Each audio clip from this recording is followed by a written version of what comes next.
All right, we pick up exactly where we left off with from yesterday, okay? We are looking at the Enlightenment. The Enlightenment is ultimately about applying the scientific method to, what did we say, society, politics, and the economy.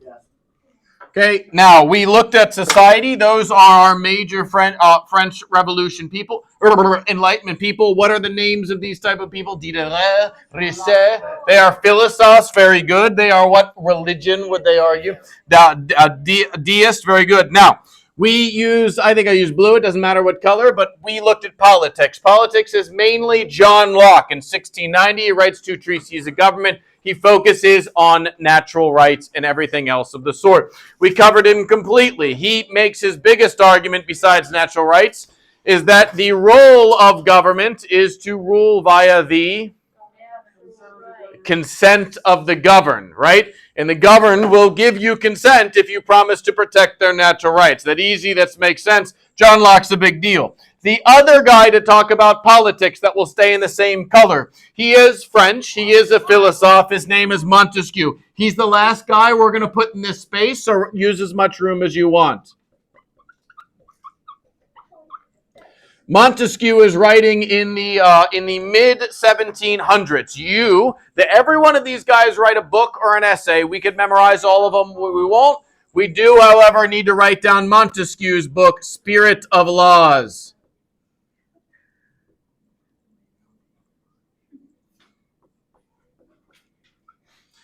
In the Spirit of Laws, he does essentially a scientific experiment trying to determine what the best form of government is. He analyzes a dozen different types of government, their outcome, their impact, all that other junk, and the conclusion that he comes through, the key concept they'll put is reason applied to governments, and the best description for a Montesquieu government is that a Montesquieu government will have what? 3 branches. All of these are buzzwords that you know without too much thought, I hope, but 3 branches. But since separation of powers, I'm going to write down checks and balances. Bicameral legislator is not a bad answer, but, and this might shock all of you, but Montesquieu is specifically noted in our key concepts that he inspires what? The American Revolution. Oh, no, you're right. Sorry, say the American Constitution. You can say U.S. Constitution if you want to be a failure. But yes, obviously our U.S. Constitution is all about 3 branches of government, checks and balances, separation of powers. That stuff is easy and straightforward. Next color, if you so desire. We are going to look at the economics. So, if we are going to talk about the economics during the Enlightenment, we need to talk about what comes beforehand. What is the economic system that emerges as we get through exploration into the 1600s to about, let's say 1715? It's mercantilism, right? The economic movement of the absolute monarchs. The most famous mercantilist was who? No, Louis XIV, who's his finance minister, because he's going to be the answer. Jean-Baptiste Colbert. Colbert was the finance minister of Louis XIV, and he pushes strongly mercantilism, okay? Mercantilism is the concept of a favorable balance of trade. How do you get a favorable balance of trade? You get colonies, you subsidize industry, you tax foreign goods. All of those things are done by what?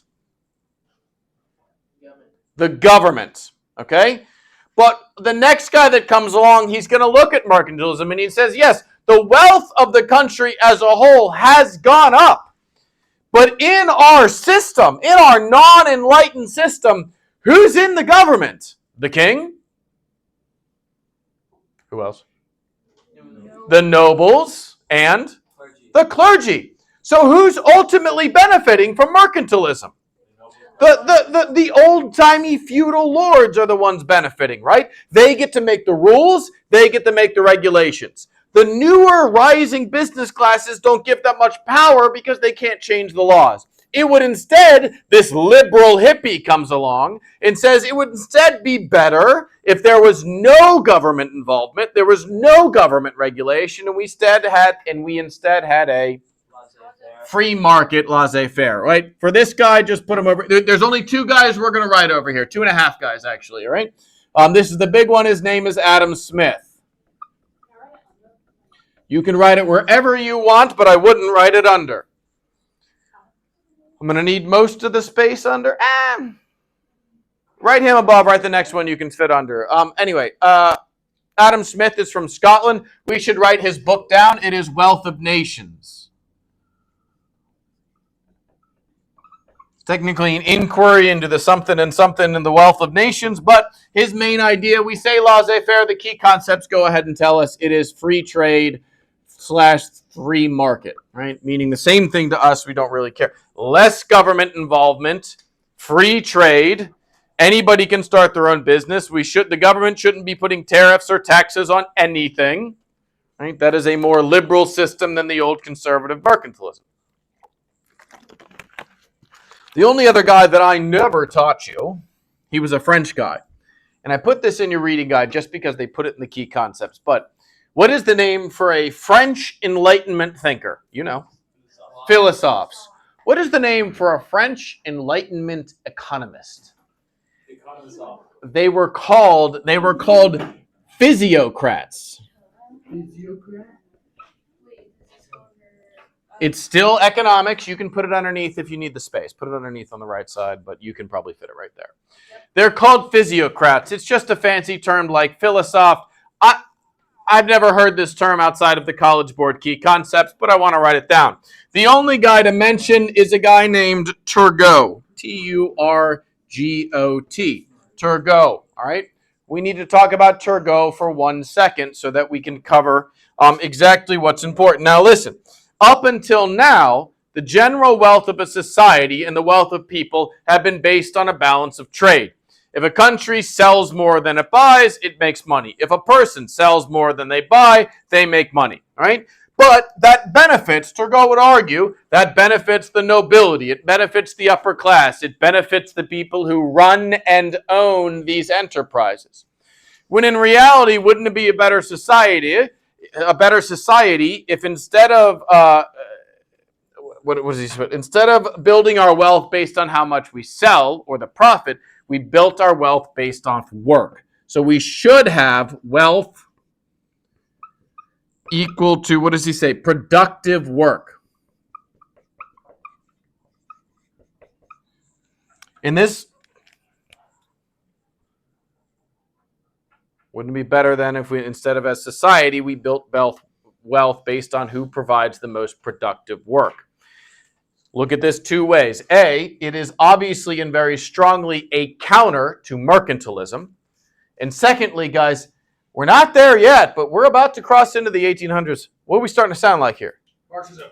Yeah, Marxism, right? Karl Marx, when we get to the Industrial Rev, is going to solidify that work, expand on it, and become more famous because of it. All right. Next color, if you so desire. We are going to go underneath here. I need you to split it. We are going to have just 3 boxes. The first 2 are a little bigger than the other one. This one, I have, what do I have? Spreading Enlightenment ideas.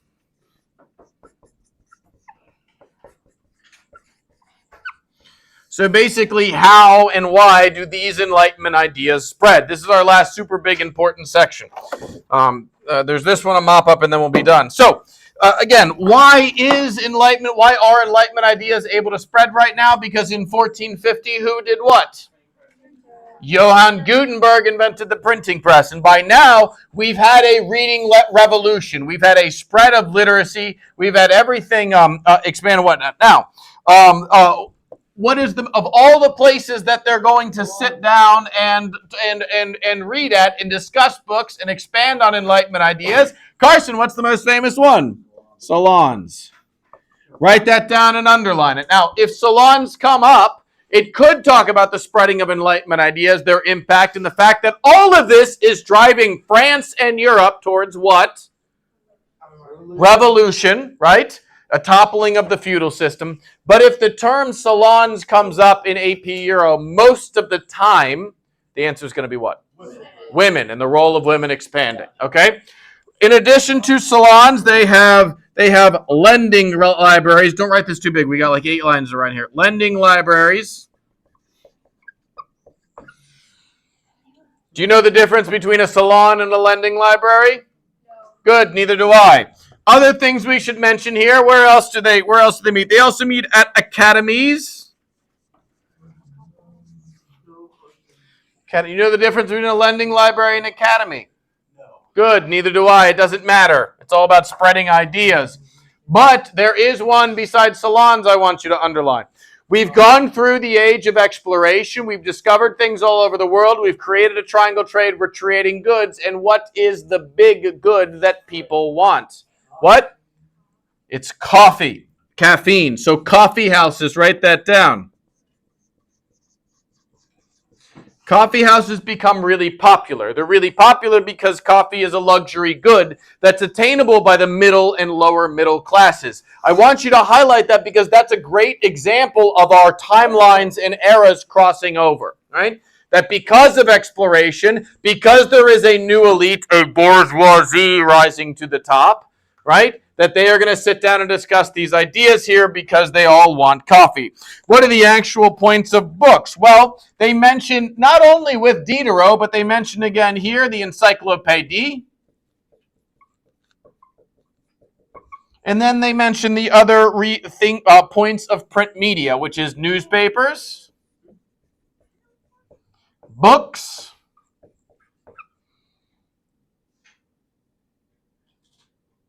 and the encyclopedia, which we already mentioned. The very last point that we're going to make on here.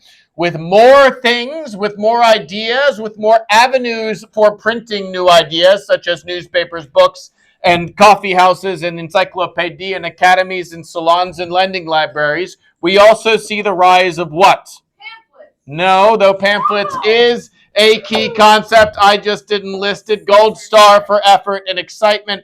The actual answer with the frowny face is censorship.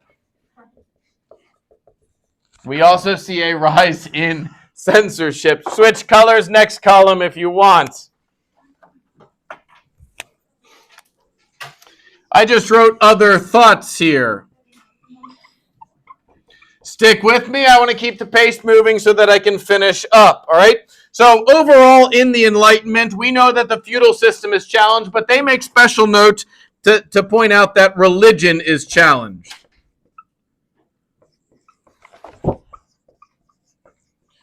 Basically pointing out that the scientific method is unequal. Just put the unequal sign. The scientific method and God don't mix. All right?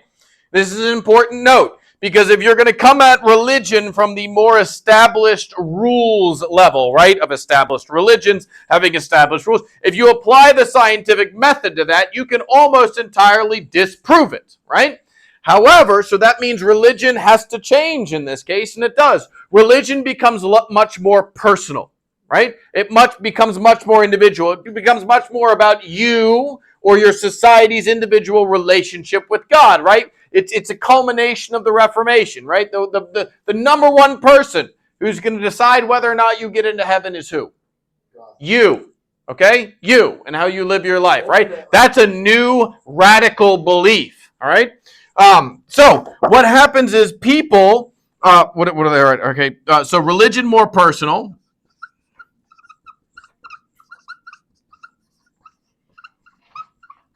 And since we are all at least slightly different people, religion varies a little bit from person to person. Group that with the incorporation of new societies, with exploration, with colonization, we start to see more religious toleration.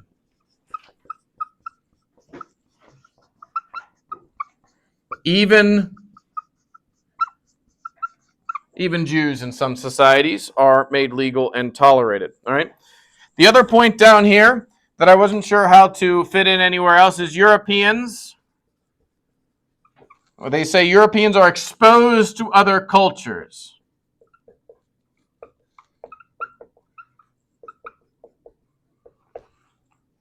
Which can be a good thing. If Europeans are exposed to other cultures, they might become more accepting, right? They might challenge their own beliefs, right? They might become more religiously tolerant, or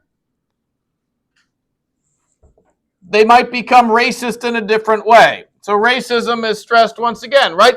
The old-timey racism was a little more based on religion, right? A little bit more based on culture, whereas we are building, by the time we get into the 1800s, we're building to a new racism based on what? Science.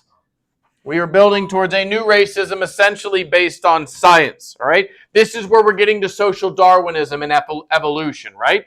They're applying the scientific method to things like racism, unfortunately, and coming with a different outcome. The last two things I want you to write down are something we've already talked about. Put enlightened monarchs down.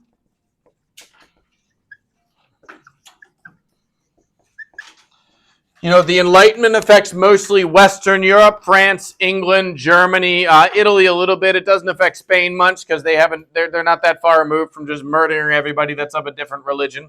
But the Enlightened monarchs in Eastern Europe take hold. Things like religious toleration, more education, less censorship, less torture, all that other fun stuff play a pretty big role. But we talked about that in another timeline. And the other thing I want you to write down is what is the artistic era that we're getting to.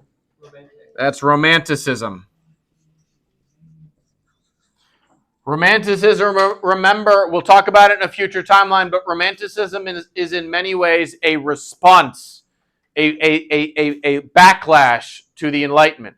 The Enlightenment is all about reason, scientific method, right? Look at things in a calculated way, where Romanticism is about what? Love. Emotion. It's about emotion. That's it. That's everything. Thank you. Good night.